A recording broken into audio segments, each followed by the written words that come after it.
Gràcies. Al igual que els altres temes, n'hi ha molt que dir en este de gestió municipal, però socialistes de la Pobla entenem que des de punt de vista intern hauria de ficar-se en marxa un portal del regidor on tota la documentació que manegem o que hauríem de tindre estiguera ahí penjada a disposició nostra, perquè és un inconvenient el que siguem pendents de que si el govern de torn es vol donar la informació o no, i com és el cas, jo personalment fa des de setembre que estic demanant una informació que no tinc. Després, el tema de la transparència és fonamental i realment hi hauria que tenir una web en la que trobares el que busques, no jo, sinó qualsevol persona. Ella parla de tots els ciutadans.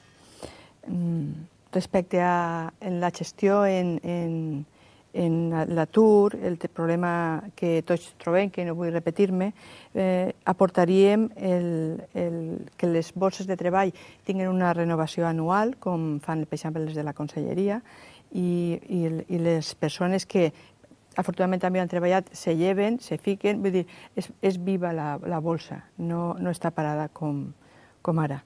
Els treballadors eventuals apostem per a que cobren el mateix salari que estan fent els treballadors que tenim fixes.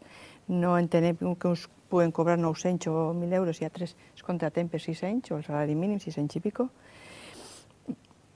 I per a tot això també és fonamental la informació, ja a través de la web però a través de tots els mitjans, perquè molta gent es queixa de que ixen ofertes de treball, ixen subvencions, la hipoteca i tal, i ara hi ha molta gent que s'entera quan ja ha passat el termini i això no pot ser.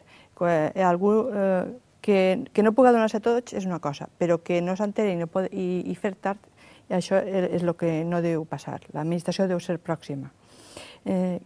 Apostem per crear la regidoria de Govern Obert, Drets Civils i Igualtat, que acolliria tot aquest tipus de propostes, i passa ja a altres temes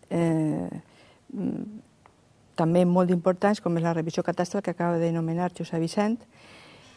Ja consensuarem tots els partits de l'oposició en presentar una moció que es modificara el tema de les parcel·les urbanitzables, s'ha aconseguit que això es produïsca i apostem perquè efectivament es faci la revisió catastral que baixi el valor de tot el poble, en realitat, perquè es feu en plena burbuja immobiliària i els valors no són reals, tots sabem que no són reals.